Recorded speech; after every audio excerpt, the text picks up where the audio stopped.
Ladies and gentlemen, start your engines, get your popcorn ready, make a nice cozy spot on your couch because we've got the inaugural 12-team college football playoff kicking off this Friday night in South Bend, Indiana, taking on Notre Dame. We're going to get you key players, keynotes, predictions at the end of each summary of all four games going down this weekend. So, buckle in.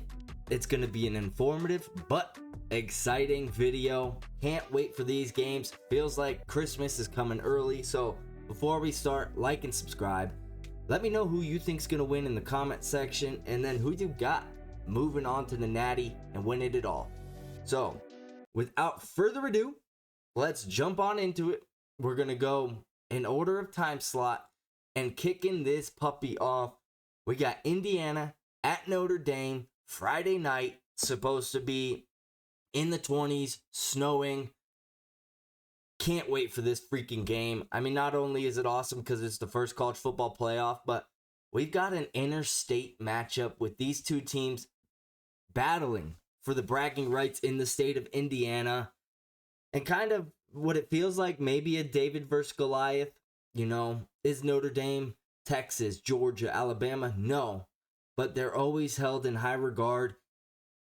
To me, they feel more like the Dallas Cowboys or the Miami Dolphins, where we put them on a pedestal at the beginning of the year, and then they always lose these, really shitty matchups like NIU or, a game to Purdue. Just teams that they should beat, but they don't.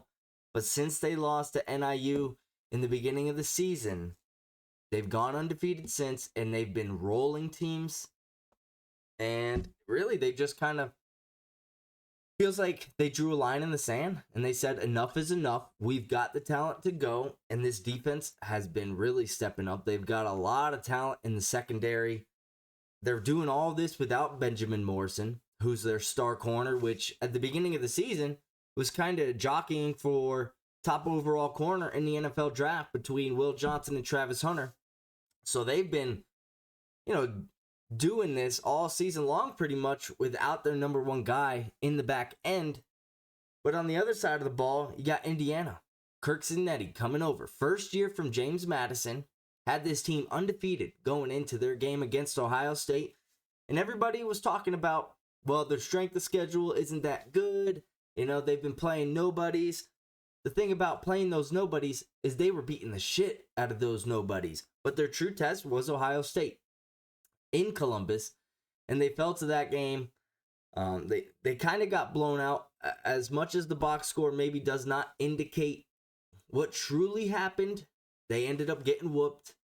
They did have a blocked punt and a punt return touchdown that just really set them back. And, when that defensive line for Ohio State starts to pin their ears with Jack Sawyer, JT Tuimoloau, Tyleik Williams, I mean, it's pretty hard to play from behind against that team.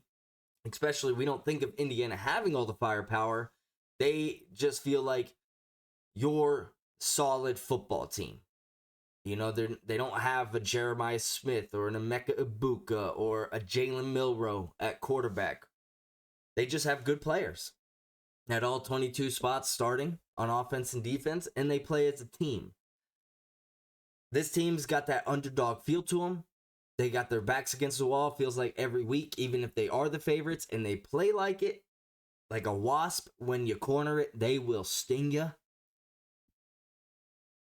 I'm mixed up about this game, to be honest. You look at Notre Dame, you think they're clearly the better team, and they're playing exceptional right now.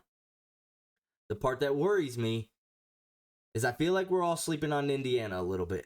We could talk about strength of schedule, which really is not too different between these two teams. Indiana had the 67th rated strength of schedule. Notre Dame only had the 60th.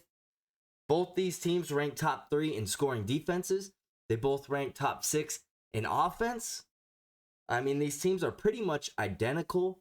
When you look at it, Indiana's slightly better at passing, but Notre Dame's slightly better at rushing. And for key players, while we're talking about rushing, we got to give a shout out to Jeremiah Love, the running back for Notre Dame, number 4. This dude is an absolute beast. He's only a sophomore, which is mind-boggling. Ran for, I think it was 15 touchdowns this year. Didn't break 1,000 yards because they have a running threat with Riley Leonard, and then their backup running back, I think it's Price Fisher, or Fisher, I believe is his last name. It's escaping me right now. But he's run for a touchdown in every single game this year, even their loss against NIU. This guy is a hoss boss on the ground. I mean, the key to Indiana's game plan has got to be, we got to stop the run. Make them beat us through the air, because Notre Dame does not like to throw the ball. And then especially with the elements, 20s, low 30s, snowing, that is not a, throw the ball friendly environment. So whichever team dominates the trenches usually wins the football game, but especially in this one, as it's not going to be this aerial pass attack that we might see later in the college football playoff if we get a matchup with Ohio State versus Oregon in a dome. This is out in the elements of Indiana, one of the coldest states. Just true Midwest feel to this game. This is exciting. This is very exciting. On the defensive side of the ball, we got for a key player for Indiana, Michael Kamara. This dude has been a stud, transferred over from James Madison with Kirk Cignetti. He's got 10 sacks this year, a couple forced fumbles. He had 7.5 last year. He's one of the best edge rushers in the game, but can kind of slide inside. He's not small by any means. He's not some 6'2", 245 speedy edge rusher. This guy is 265, 270 pounds. He will beat you inside. He will beat you outside. Can he get pressure on Riley Leonard? But more importantly, can he set the edge in that run game and force things through the middle? Because if you get Jeremiah Love out on the edge, he's going to burn you. So those two players, keep an eye out. Because if we start to see Notre Dame running the ball wild and they start to carry away with this game a little bit, trying to throw on that Notre Dame defense with Xavier Watts, 5 interceptions this year, had that huge pick 6 against USC. I mean, coming into the season was already talked about as one of the best safeties in college football and has played even better than that this year. Can they throw to catch up against Notre Dame in that weather? I don't think so. I also don't think that this game's going to get carried away. Both these teams are very well coached. Marcus Freeman has done a great job. He had a little bit of struggle when he first took over, but I mean, he's got this team consistently playing with a nastiness that you would hope from a defensive-minded guy. He's a young dude, too, so he kind of brings that energy, that connectiveness that you sometimes need in this day and age in football. You can't just be the pissed-off Bill Belichick or the grumpy Bill Parcells. I'm sure that he's a badass. There's no doubt about that. But another player that I want to keep an eye out, and this might be a little bit obvious, and some of these key players might be obvious, but guess what? Sometimes the obvious choice is the right choice. Nathan O'Rourke, quarterback for Indiana, has had a pretty exceptional year. 27 touchdowns, only 4 picks. Hasn't thrown for a ton of yards, as I was saying earlier. This Indiana team, they run the ball very well, and they're better at Notre Dame than passing, but not by a ton. And Notre Dame better at running, but not by a ton. The yards are pretty comparable. Notre Dame does average more rush yards per attempt, almost 1.5 yards more than Indiana. But like I was saying, these teams are two teams that are pretty much the exact same. Their offenses pretty much identical. Their defenses pretty much identical. Strength of schedule pretty much identical. But can the key players play like key players? And that's just simply going to be the difference. I expect special teams to come into play in this game. As we're just mentioning, games where you're so similar on both sides of the ball, sometimes having the better kicker is the difference maker. Indiana's kicker pretty good, 69 for 69 on extra points, but only missed a couple field goals this year. Notre Dame's 6 for 12, and they're back up 2 for 5. That's not great. This is going to come down to, like I said, special teams coaching and in-game coaching. I think that's starting to matter more in college football. And that's why I think, side note, Bill Belichick's going to do so good in college, is these teams aren't, 4 or 5 stars deep at every position like Georgia and Alabama and Clemson were over the past 10 to 15 years. They don't have NFL prospects at every level backing up the guys that are going in the first or second round. These teams are pretty even. And you're just seeing in-game coaching matter a lot more. And I got a feeling about Indiana in this game. I just want a good game. But I think this game ends up 28-27. Indiana goes into South Bend, upsets Notre Dame. Incredibly close game. Like I said, I just think a missed field goal or missed extra point is the tiebreaker. Indiana gets the upset, and they're going to be moving on to the next round. Can't wait to see this game. This is a game I think I'm most excited for. Ohio State and Tennessee is probably pretty close, to be honest. This game, just the feel of it. 2 teams from Indiana. I spent a little bit of time near Indiana. I went to Benedictine University, played football there for a year. That was only about an hour and a half from Gary, Indiana, which at that time, shithole. But no disrespect to the people that live there. You guys are tough. And this is going to be a tough football game. So, Indiana pulls the upset against Notre Dame. They move on to the next round. Moving on to Saturday, noon Eastern time. SMU at Penn State. Penn State favored by 8.5 in this game, and rightfully so. I don't think this game will be as competitive as the Indiana and Notre Dame game. Not to say that I don't think SMU is a good football team. What they showed against Clemson, being down 21-7 and then battling all the way back to tie the game and just losing by, what felt like a 70-yard field goal to a freshman kicker against Clemson.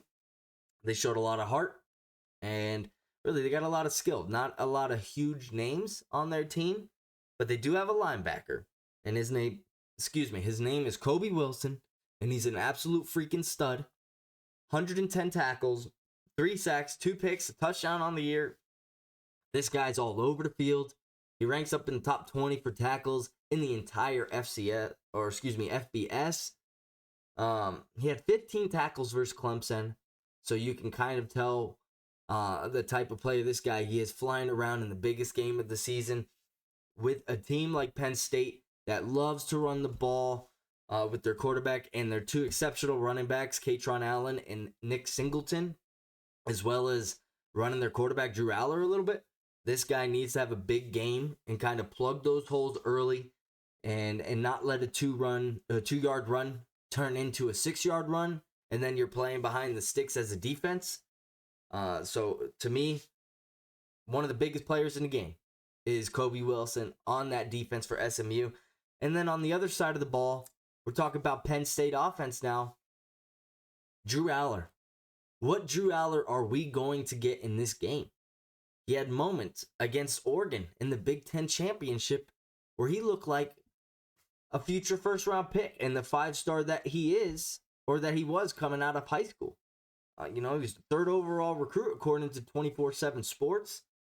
Goes to Penn State, and it's just been up and down. A lot of comps to Josh Allen, and he's got similar size, 6'5", 240.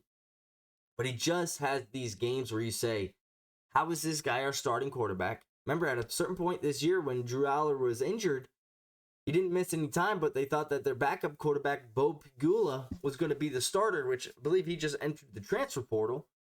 But Drew Aller obviously is the guy. And against Oregon, had some moments where you're like, damn, that is an NFL throw. This guy's a stud.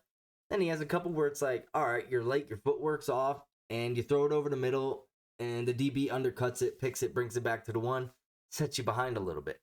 Penn State impressed me, being down 28-10 against Oregon. Fought all the way back to keep it a 1-possession game throughout the rest of the game. That was impressive, because we don't think about Penn State as this offense that can just claw back and put up points with the best of them. No, we've always thought of this team as a defensive-led team. So Drew Aller keeping his team in there, and when you look at his stat line, it's exactly what you think of when you watch Drew Aller play. You watch a lot of throws, you're like, damn, this guy probably went 25 for 32, 330 yards, and 3 touchdowns. No picks. And then you look at his stat line, 20 for 39, 250 yards, 3 touchdowns, 2 picks. You're like, okay, yeah, that makes sense. So can he limit those plays and continue to show each game more and more that he is a future franchise quarterback in the NFL? He is coming back next year, which I believe is a smart move. I think that with what he's shown, if he just plays like he did against Oregon, obviously eliminate some of those negative plays, he will be a first-round pick. They need that out of him in this game. SMU is no scrub. They're in this game for a reason. Their strength of schedule, 58 overall. It's not like they've been playing tough teams. This is going to be their toughest game against Penn State. But they showed that they're not going to go quietly into the night. And they got a quarterback with Kevin Jennings, who's a playmaker, can do it on the ground and through the air. He's going to have a big game. Threw for over 3,000 yards this year, ran for a good chunk on the ground. Can he channel that second half that he had against Clemson and keep this game close? Because when a game is close at the end, anything can happen. And we saw SMU figure out ways to make plays. Their defense was really tough in that fourth quarter. I mean, it felt like Clemson could do anything in the beginning of the game, and Cade Klubnik was just throwing the ball all over the yard. And then that second half, especially the fourth quarter, they were clamping down, no yards after the catch. The quarterback had no time to throw the ball. Can they do that against this Penn State team that has a clear talent advantage? I'm not quite sure. On the defensive side of the ball for Penn State, you got Abdul Carter. Over 11 sacks this year, has been an absolute freaking menace. Is comfortable playing off the ball as well. Led the team as a freshman in sacks and played mostly off ball. He just is basically a clone of Michael Parsons. Even you could say a little bit more athletic. He's slightly bigger. This dude's an absolute freaking stud, freak of nature. Just going to be tough, in my opinion, for SMU to stop Nick Singleton, Katron Allen, Drew Aller, Tyler Warren. We haven't even talked about him. Best tight end in the nation. And then on the defense, Abdul Carter. I just think there's too much star power in this Penn State team. And, they were competitive against Ohio State. We give James Franklin a lot of shit for losing these top 5 matchups. I know this isn't a top 5 matchup, but this team is still, 11th overall. They almost beat Clemson in the ACC championship. So this isn't going to be, a quote-unquote easy game. I don't think it'll be as difficult as Oregon and as Ohio State. So they're a little bit more battle-tested in that sense. But James Franklin, we know he's 3-17 against top 5. He's 9-9 against teams 11 through 25. So if you look at it, he basically got a 50% shot. Out of all coaches, maybe outside of Ryan Day, James Franklin needs to win this game more than any team needs to win a game in the college football playoff. There's a lot of pressure on him. They just extended him.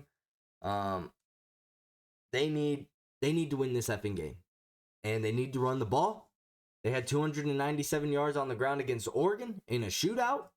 But SMU's run defense ranks 4th in the nation. And this isn't because they're playing with a lead. They're up there with most rush attempts against per game, and they're still ranked number 4th for yardage. So they're not allowing a lot per rush. I just think that Penn State wins this sort of comfortably, 31-21. I just think there's too much star power on that Penn State team. SMU, give them a round of applause. Hell of a year. Almost winning the ACC in their first year in it, and then making it to the college football playoff. I got Penn State moving on. Next up, to the 4 p.m. Eastern Time game. Clemson taking on Texas. Texas favored by 12. Kind of wild, if you ask me. That's kind of a big spread, for a college football playoff game. I know this is number 12 taking on number 5. But something that Texas has not shown us this season is that they can consistently be dominant on offense. They had a good game against Michigan, yes. But outside of that, they've been very underwhelming.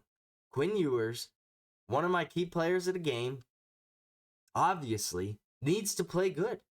And not only for the fact of to win the game that he needs to play good or to help his draft stock, how long is the leash on Quinn Ewers? If he starts to play shitty like he did against Georgia both times, do they yank him for Arch Manning? We've seen Arch get in there for run plays and kind of give the defense a different look to try to pick up some yards. But at what point do you just look at your offense from earlier games in the season when Quinn Ewers was out and say, yeah, he gives us the best shot to win? Because it's certainly, to me, watching as a fan, that offense was way more potent with him on the field. And yeah, I get it. They weren't playing top SEC teams, but they were roundhousing guys. And when you watch Quinn Ewers against Georgia, there was no tempo to that offense. There was no rhythm. There was no threat of running the ball from the quarterback position. Just feels like the writing is on the wall for Quinn Ewers, that unless he leads them to a national title, that he's going to be transferring out because he has a year of eligibility left, and he's going to go to a school that, you know, maybe can get the most out of him. Think maybe USC, Lincoln Riley, because Quinn Ewers was a 5-star recruit, so he has the talent, just has not put it together. He's got a lot of weapons to throw to. They got a great running game and one of the best offensive lines in college football. And Quinn Ewers just has not got it done. We've talked about it a ton of times. It's similar to Penn State. I feel better about Drew Aller. Quinn Ewers, as far as Quinn Ewers will go, is as far as Texas will go in this college football playoff. For Clemson, what was the one thing that kind of stood out against Georgia that Georgia found success with? Throwing it to Oscar Delp, into Ben Yurcek, the tight ends, they found some yards there.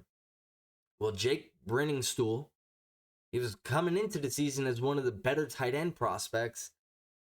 You know, has had, I wouldn't say an underwhelming year, 47 catches, about 10 yards per pop, handful of touchdowns, just hasn't been utilized a ton. But can they find yards over the middle? You know, their slot cornerback, Jay Barron, will he travel with him? That's definitely a size mismatch.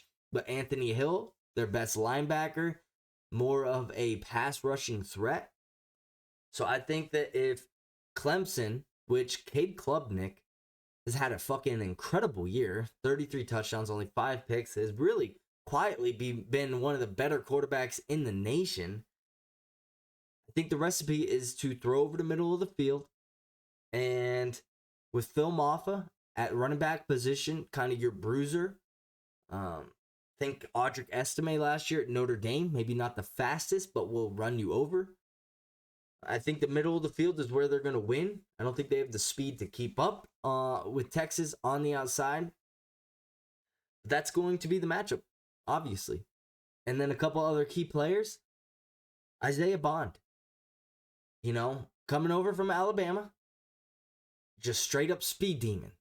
Can stretch the field with maybe the best of them. Maybe him, Tess Johnson, Evan Stewart. The only other guys in the nation that can truly stretch the field like Isaiah Bond. Started off the year pretty good. You know, 100-yard game against UTSA. A couple other games were, 60, 70 yards. But since then, maybe he's been dealing with an injury, but has not looked like the same guy that they brought over. Can he have a big game and kind of catch momentum? Because if this, Texas offense wants to go, they're going to have to stretch the field. Because they are very good at running the ball, but if teams can just stack the box, what are you going to do? So can Isaiah Bond get behind the defense and burn them? And then the Clemson O-line. This Texas defensive line, 38 sacks, 19 picks. This defense is nothing to fuck with. They have not been the disappointment of Texas's 2 losses against Georgia. They've been manhandling everybody, and they manhandled Georgia as well. They pretty much give up nothing. They only gave up 22 points on a couple of short fields as well, and they had to go to overtime to get that 22. And 38 sacks.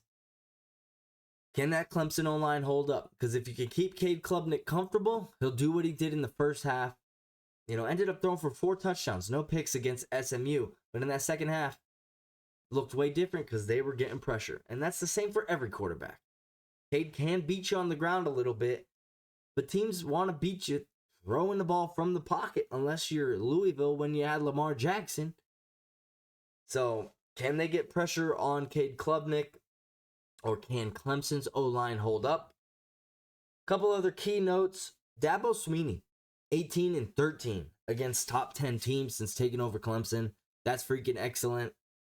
Like I said, how long will Quinn Ewers' leash be? I expect, unless he's playing absolutely terrible, that Sark is going to go down with the ship here. But then also, can Clemson's defense keep up with Texas defense? We just talked about how star-studded that Texas defense is, only allowing 12 points a game. That's only second in the nation to Ohio State at 10 points a game. Like I said, they're like 6th in the nation in sacks. They create a lot of turnovers. But can that Clemson defense just keep them in it? And we'll just have to see. I do have Texas winning this game, 20-16. I just think that Texas has way too much talent. Clemson was a field goal away from not even making the playoff. So I got more faith in Texas here. 20-16. They move on. And finally, to cap it all off, we got Tennessee at Ohio State. 8 p.m. Eastern time. Ohio State, 7-point favorites. Like I said, kind of surprising to me when you've got a team ranked 7 and a team ranked 6. One from the SEC, and Ohio State, who just lost to Michigan. Somehow they're a full touchdown favorite against Tennessee, which has shown that they can beat some really damn good teams. Kind of surprising there, not going to lie. Key players for this, kind of a group here, just like I did with Clemson's offensive line. The Ohio State wide receivers, Carnell Tate, Jeremiah Smith, and Emeka Egbuka. Those are all 5-star recruits, and we obviously know Jeremiah Smith, one of the best freshmen in the nation, if not the best. Emeka Egbuka, probably a first-round pick, has been one of the best receivers in the nation since he arrived at Columbus, Ohio. And then Carnell Tate, we kind of forget about him because of those 2 other receivers, but 5-star prospect himself, and has come up with some big plays throughout the season, so don't sleep on him. Can Ohio State play the game that they're best at, which is airing the ball out with these 3 receivers? They have great running backs in Travion Henderson and Quinshon Judkins. Yes, we know that. But what happened against Michigan that Michigan wanted to happen is they played a physical game that Michigan knew they could beat them at. And that's what Tennessee's recipe has been all season long. They said, you're not going to out-physical us at the defensive line, and we're going to keep this game close, and we're going to win by a field goal or a touchdown. And that's how Michigan beat Ohio State, obviously 13-10. They tried to out-physical Michigan, and they just couldn't. It's not in their DNA. Not to say that these guys aren't physical, because that defensive line, like I mentioned earlier in the video, Tyleik Williams on the interior, Jack Sawyer, J2 Tuilimoloau, Cody Simon at linebacker. This team is stacked on defense. Caleb Downs, one of the best defensive players as a freshman last year. Overall, not even just in the freshman class, would have been a first-round pick. Transfers to Ohio State. Hasn't had the craziest year like he did last year, but is still one of the best defensive players in the nation. There's no doubt about that. If he was going in this draft to be a top 5 pick, can he show up and make a couple plays? He had that huge punt return touchdown against Indiana, which kind of broke things open. So can he make a play against the redshirt freshman Nico Iamaleava, which has started to catch a little bit of fire over his past 2 games. 8 touchdowns, only 1 interception. He had that slow part in the middle of the year where you're like, this guy's missing wide open receivers. Well, he's kind of reined it back in. They've got a great rushing attack with Dylan Sampson, 22 touchdowns on the year, 1,500 yards. And on the defensive side of the ball, coming into the year, when you looked at consensus top 25 prospects, everybody saw James Pierce Jr. in the top 5. He's the defensive end for Tennessee. He's got 7.5 sacks. Started off kind of slow, and he's caught fire. Absolute athletic freak. Probably going to run one of the fastest times for defensive linemen in combine history if he decides to go to Indy for the scouting combine. Ohio State, their offensive line was very good at the beginning of the year. And then they dealt with some terrible injuries. Their center tears his Achilles. Josh Simons, their star-studded tackle, was probably still going to go in the first round, even though he's injured. Would definitely being healthy. He's out with a knee injury. So can this Tennessee defensive line, which has wreaked havoc for everybody they've played, can they pressure Will Howard, the quarterback for Ohio State? Can they speed him up and not let him get the ball out to these star receivers? That's going to be the recipe. Ohio State needs to play this game with just getting the ball in the hands of these playmakers. Don't abandon the running game, but get Travion Henderson out on a screen or a quick little dump off. Ekebuka, just, if you're starting to get pressure quick, just get the ball in the hands of these guys. They will make a play. But if they try to out-physical Tennessee, I don't think they're going to do it. I don't have as much trust in Ryan Day. I don't think he's a bad coach.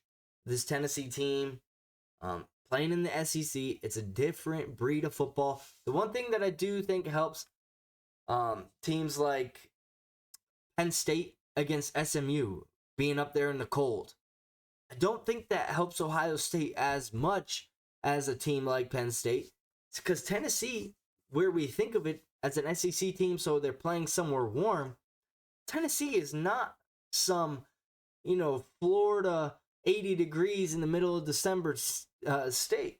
They get snow. They get a lot of cold days. So they're not going to be completely caught off guard with the cold weather in Columbus. And the other thing, like I said, their identity is running the ball. That's what they want to do. And Nico's gotten hotter.